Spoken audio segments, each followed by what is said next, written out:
Hello, everyone. This is Talk for Glory, episode 238. Yes, we're at 238 episodes deep into Talk for Glory. We are, like 2 hours away from AEW Dynamite. We are 48 hours away from Friday Night SmackDown, 48 hours removed off of Monday Night Raw, 24 hours, I guess, removed off of NXT. I'm naming all this wrestling because what a week it is for wrestling, and it's either you're completely invested or you're not. That's perfectly fine. I think the better term for this is, even though we're not gambling or anything, is when it comes to wrestling, especially for this week, are you all in? And you guys already get the gist. You guys already see the thumbnail. You guys already know who's talking. You guys know that where there's wrestling, there's a podcast. But before that, I'm Nick before. This is Talk for Glory. And here I am to bring you AEW All-In Predictions. Also, I see before we went live, we had a special visit from the Draw, Jay Aries. Um, Love seeing you, man. I'm looking forward to interacting with so many people. As we already have about 6 people. So, welcome, guys, to Talk for Glory. How is everyone feeling about All In?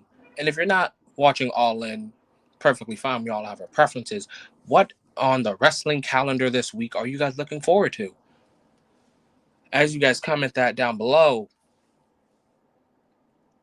here I am to give you the all-in predictions. To start us off, let's kick it off with the Women's Casino Gauntlet for a shot at the AEW Women's Championship. Who may be champion by that point? Who knows? We'll dive deep into the predictions as we move down the card. Unfortunately, when it comes to the Casino Battle Royal, it's anyone's guess on numbers. I'm not gonna lie, I kind of forgot who won the number 1 spot. I believe it was Statlander. I hope it's Chris Statlander. That woman is amazing. But I'm going to be quick about this because there's no list of names in the Casino Gauntlet, unfortunately. My hopes, my wants, my dreams for who I want to see win this Gauntlet. Actually, that reminds me, isn't this supposed to be like the Casino Battle Royal? Interesting change to a Gauntlet match. Personally, I would love for it to have been a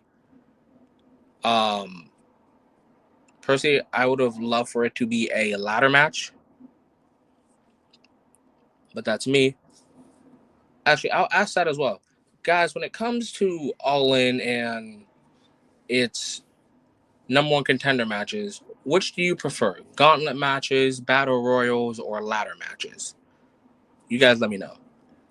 But who do I want to win this? Honestly, I think it should be no surprise. I want Willow Nightingale to win this. I think when it comes to the top names of women's wrestling, when it comes to AEW, when we look at the Athenas and the Timeless Tony Storms and the Mercedes Moné, I think it is only right that Willow dethrones one of those champions. But how do we get there? It's by her winning this Casino Gauntlet. Now let's move down onto the men's. So the only thing I remember here is that I believe it is Mark Briscoe and MJF starting. Now, although both men are amazing, both men are exceptional, I have 2 picks for this. Honestly, I would have no complaints on either a returning Jay White or Darby Allin to make their return at All In and win the gauntlet, being the new number 1 contender for the AEW World Championship.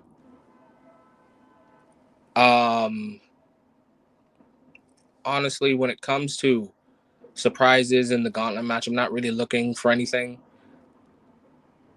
I think out of all the multi-person matches, I think AEW's gauntlet match is like my least favorite.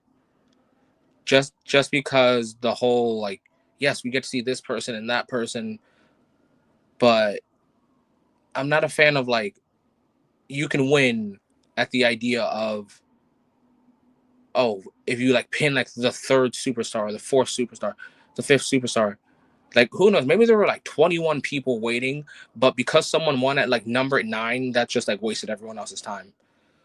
But that's neither here nor there. That's my personal complaint. Um, 1 second.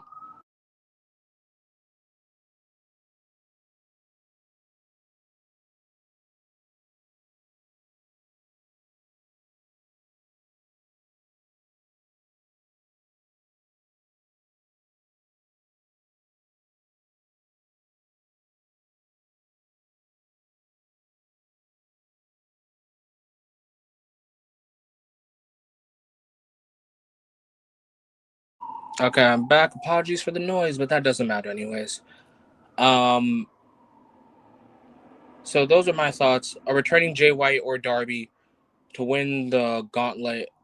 Willow Nightingale to win her gauntlet.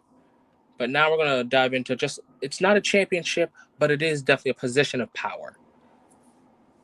It is Swerve Strickland, whose house Swerve's house, teaming with the aerial assassin, the new best bout machine, 5-star Billy, the Commonwealth Kingpin. Um, well, he was top for glory Super Soldier for 2023, but that's 2 years ago. But be all and end all, it is Will by God fucking Ospreay versus the arguably one of the best tag teams in AEW. They are not just founding fathers; they are EVPs, extremely violent people. It is Matt, Nick, Max, Jeremy, Matthew, Nicholas, Jackson, the Young Bucks. Also, I do want to give a little notice. Apparently, none of the Talk for Glory special buttons are currently working, so I'll have to talk and improvise, and all the little cutouts that we normally do here on Talk for Glory, those won't be happening. But that's perfectly fine, guys, because we can we can change things we can change things up a bit. But how do I feel about this match? Swerve is amazing, Osprey is amazing, and the Young Bucks are arguably one of the greatest tag teams in AEW, maybe the world. Maybe there's a conversation to be had. I see that we have 10 people. Welcome to Talk for Glory, guys. Um, yeah. Oh, and what's at stake here? The EVP titles, but not just that. But if Osprey and Swerve lose, they cannot challenge for the AEW World Heavyweight Championship for an entire year. So until next year, all in. Now that is one hell of a gamble, and I for one personally love that. I love that gamble. I love the, oh, if I win, I can't challenge for this title for as long as this person is champion for a year. I remember when they did it in TNA, between James Storm, Bobby Roode, and AJ Styles. I believe it was Turning Point. Could be wrong, or Final Resolution. Um, John Cena versus Randy Orton. I forgot what year, but it was John Cena or Randy Orton could not challenge each other for the WWE Championship until as long as the other person was champion. Another one involving TNA. Another one involving TNA was between Austin Aries and Bobby Roode. That was, I'm trying to remember that one. I believe that was Hardcore Justice. As long as Austin Aries was TNA World Champion, Bobby Roode cannot challenge. You get my drift here, guys. I personally love this stipulation. It's so high stakes, but rightfully so because EVP status. Could you imagine being the EVP of a company and then that being taken away from you? Of course, this is all in and it's just straight chips on the table. There's no half-assing. There is no maybe. It is just all or nothing.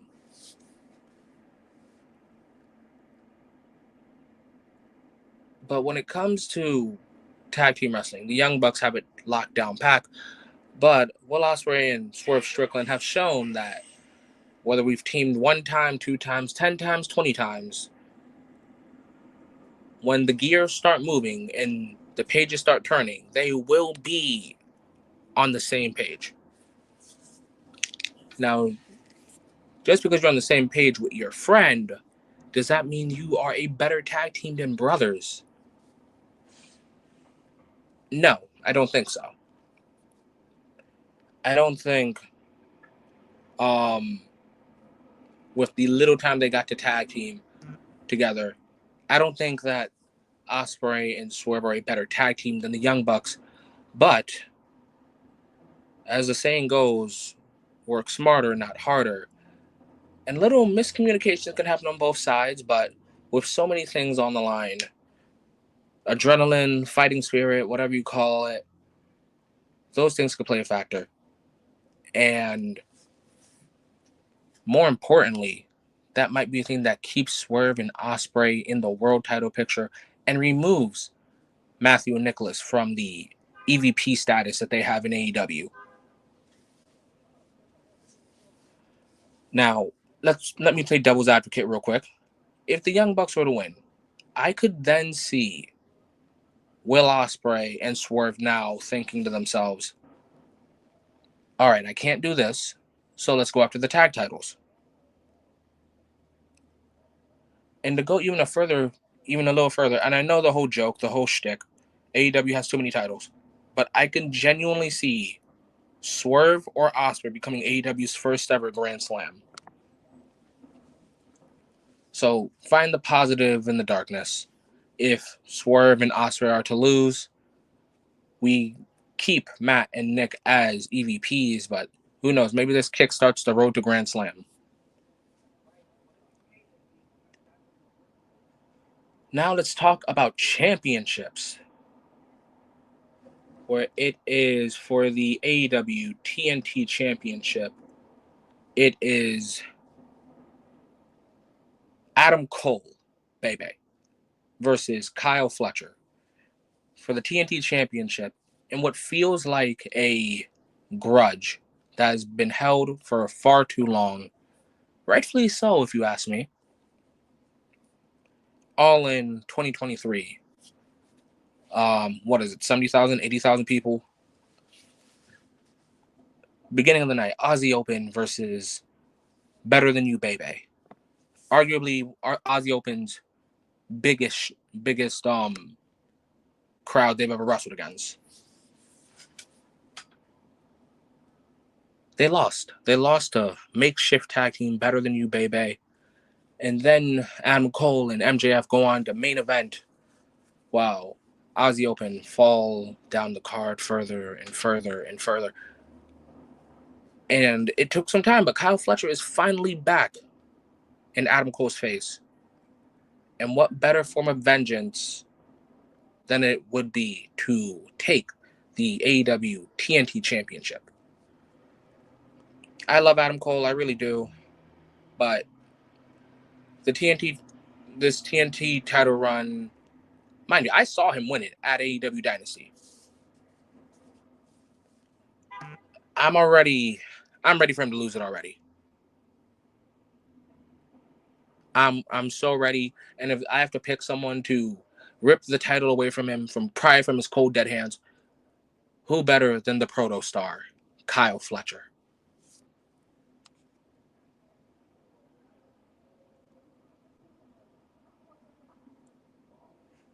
All right. Next is for the AEW Continental Championship and the AEW International Championship. It is Kazuchika Okada, the Rainmaker, arguably one of Japan's best, versus arguably one of Canada's best. It is round 5 out of the best of 5 series that has gone from the US, from US to Japan, from everywhere in between. It is Kenny Omega versus Kazuchika Okada for the AEW Unified Championship. I know it sounds dumb as fuck. Me personally, I would have been fine if they said Intercontinental. I know some people wouldn't. I don't give a fuck. But this match could be match of the night. And I know I'm one of the people that's been saying, dude, Okada's been phoning it in. Like, that dude was putting on 20, 30, 40-minute matches in Japan. If Tony Khan tells him, hey, bro, you're just going to put on 10-minute matches for, like, the first year of your career in AEW, dude, Okada's going to have a field day. To him, a 10-minute match is a beach day. Like, Okada doesn't have to constantly put on these 20-minute matches. If I was Okada and Tony Khan was paying me that much while having me do this little, I'd have been like, thank you. But here's one of those times where I need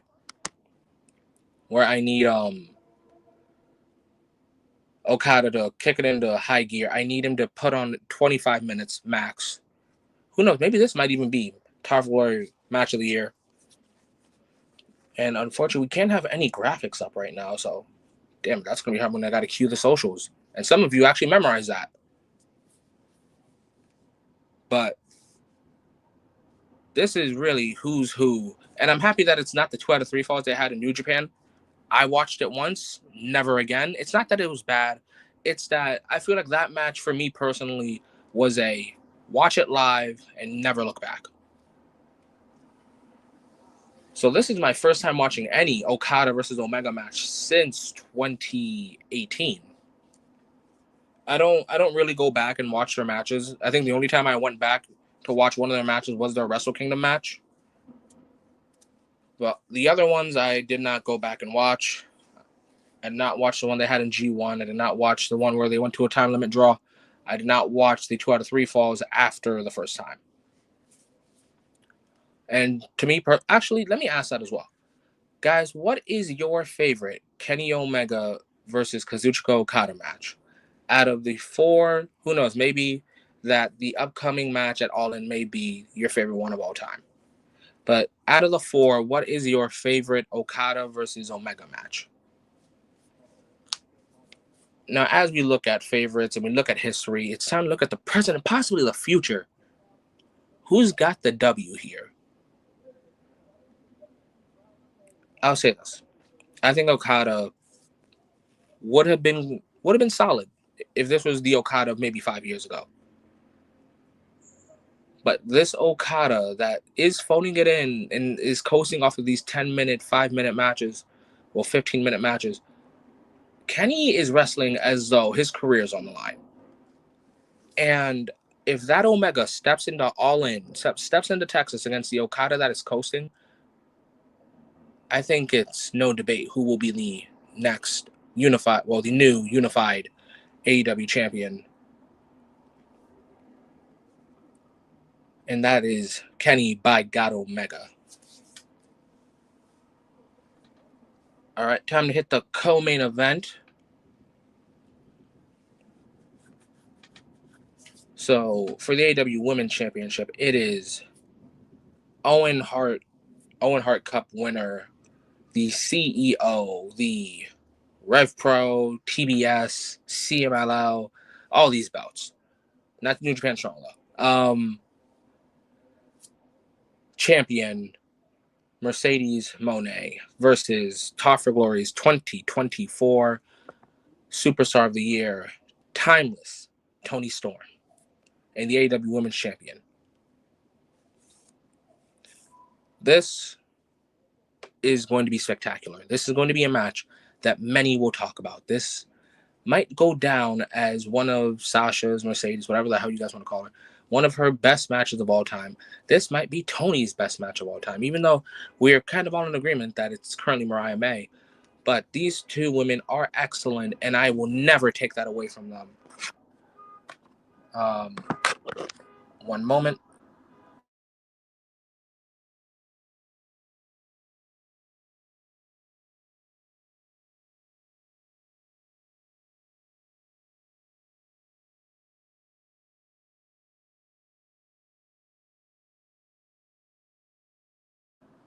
Okay, noise is gone. But these two women are arguably one of the best women in the world. Who knows? Maybe Mercedes Moné / Sasha Banks has a chance of being Tough for Glory's Superstar of the Year. Who knows? Maybe this match is the match that dictates who's who's in the standings, who's in the running, who's top 3, who's top 5, because it's not just here on Talk for Glory, but there are other places that people are talking of who is your Superstar of the Year. And who knows, maybe you cast your vote on a Google Doc. Maybe you guys go to the community tab here on Talk for Glory. Maybe you guys join the Talk for Glory Discord, guys, which again, I can't queue up the video up top, but that's okay because I'm still going to be able to memorize it by heart. But with the story, with the matches, with the pedigree, I believe that while Mercedes may be the CEO today, tomorrow, next week, next month, whatever, I do believe in today, tomorrow, next week, next month, next year, that Toni Storm is timeless. And for that simple reason alone. Hey, my guy, what's up, man? Sudapa? Yeah, sorry if I said your name wrong. I don't think I've seen you here at Talk for Glory before, so welcome to Talk for Glory, and tell me your all-in thoughts, my man. So, also, we are at 12 views here on Talk for Glory. I want to thank you guys, despite the weird, we can't use the videos we normally give you guys, but we're probably going to fix that later down the line.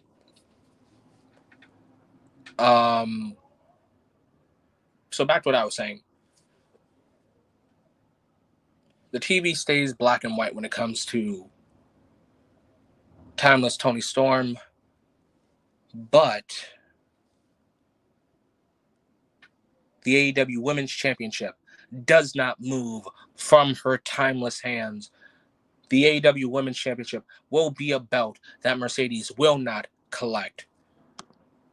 And therefore, I have Toni Storm retaining. All right, guys, we're about to hit the main event. This is, again, the part where I kind of would queue up the socials, but that's kind of not working right now. So, again, going off of memory, thank you guys for watching. Jay Aries, thank you for being here earlier. Sudapa, Toni Storm needs to win hands up. Damn right, man. You are a timeless man, and I love that. Thank you for being here. The 7 people that are here just watching, listening, doing whatever, that's great too. Welcome to Talk for Glory again. But we're about to hit the main event, guys. So our links are linked down below. You guys already know what to do when it comes to Talk for Glory. Unfortunately, there's no visual, so I got to do this off of memory. You guys know to follow our Twitters. You guys can follow Young Smoove at Young Smoove TFG. You guys can follow me on my Twitter, Enigma_V4_. You guys can follow my Instagram at Enigma_V4. You guys can follow Talk for Glory, the mini-series on Spotify/Apple Podcasts, where, well, not the next upcoming Stardom coverage or predictions, but normally that's there on Spotify. So look up Talk for Glory on Spotify, Apple Podcasts, YouTube, just everywhere possible.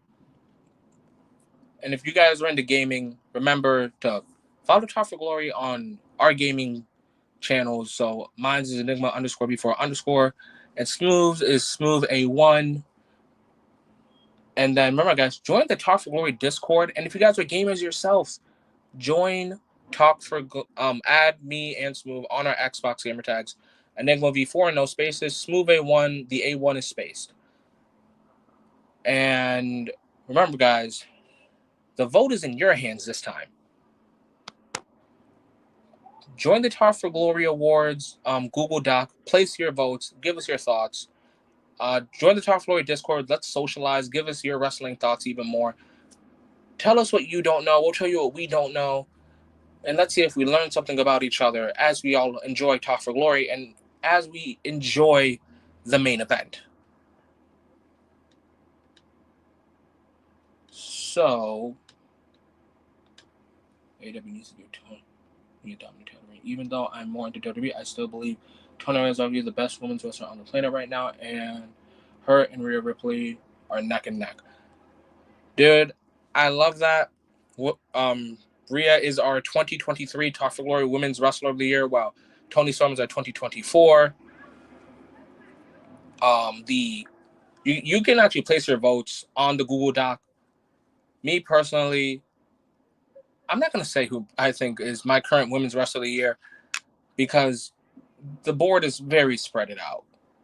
On a certain level, I want to say it's Toni Storm. And then on another level, I kind of want to say it's Sorry. And then on another level, I very much want to say that it's Saya Kamitani. And on the WWE side, if they just let her wrestle, I'm going to say Io Sky. But we're about to hit this main event. So it is for the AEW World Championship. It is defending champion Jon Moxley versus absolute cowboy shit, the main character, possibly the hero, possibly the savior, Hangman Adam Page in a Texas death match. This is the match I wish Smoove was here for. I know that he loves to talk about these kind of matches, the matches that have all the story. And I remember for Double or Nothing predictions, I talked about how AEW didn't need a cowboy. AEW needed an assassin. And when it came to review, I admitted how wrong I was. And after remembering and watching and the realization, I've been realized twice now by Hangman Adam Page that he is the main character. He is the hero. He is the savior of AEW on paper, in name. And at All In, it could be an execution. Because as tired as we are of the Jon Moxley storyline and all that stuff, oh my god, I'm so done with Jon Moxley at this point. Just let him.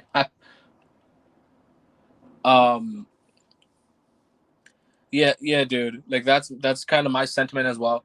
And I think if we're gonna go by storyline and Jon Moxley wants someone to beat him, there is no one better than Hangman Adam Page to beat him. Because again, he is the savior. He is the hero. I arguably say that Hangman Adam Page has the best story in AEW, being him and Kenny Omega. This just Hangman might just be like the greatest character in AEW, period. And he's only lost one Texas death match, and that's the Swerve. I believe I also said either it was just like in a call on the Discord server, which again, guys, join the Talk for Discord, or I said in one of the videos where I think Swerve saying "I know" when him and Hangman had that back and forth between Hangman saying "you broke into my house" and Swerve saying "you burned my house down," and Hangman saying "you deserved it," and just Swerve going "I know." It wasn't "I'm sorry," but I think those two words "I know" was the closest thing to closure Hangman was getting, and it was also the thing that got him to where he is now. A man blinded by rage found some form of closure, and he was able to climb the mountaintop known as the Owen Hart Cup tournament, and now he's here. That's Hangman Adam Page.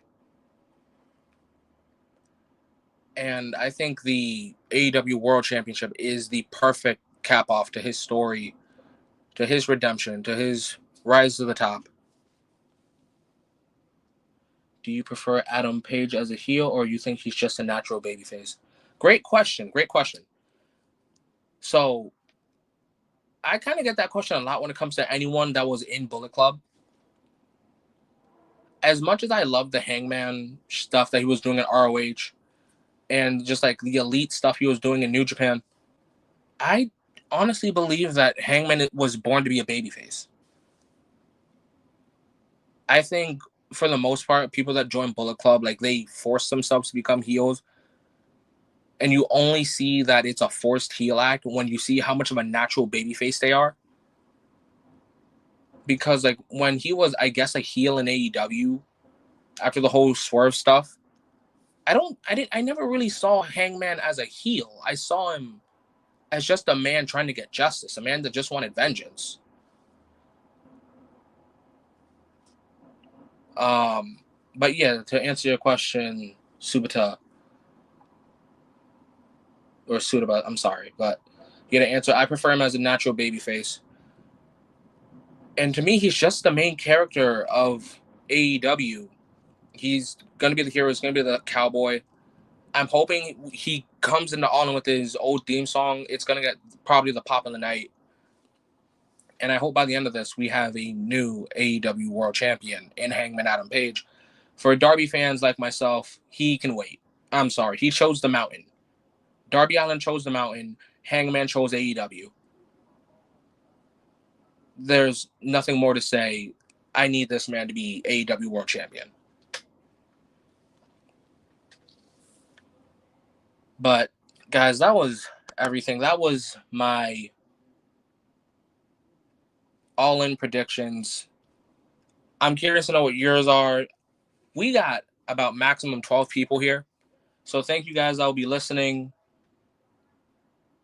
I agree. He just has that incredible about him where it's very difficult for people to dislike him even when he plays the heel pretty much. Like Sting, a thorough babyface. Yeah. Yeah. Like even like main event Mafia Sting, I didn't feel like he was a heel. I just thought he was just doing business.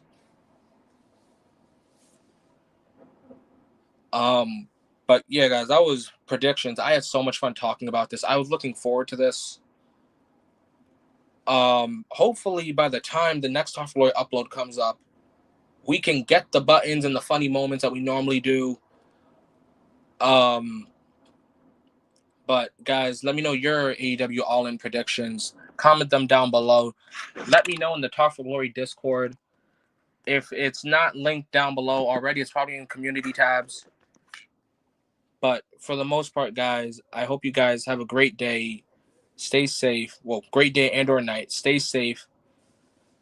And above all else, well, also enjoy All In and whatever else wrestling you guys are going to watch, whether that be Saturday Night Main Event, Evolution, anything like that.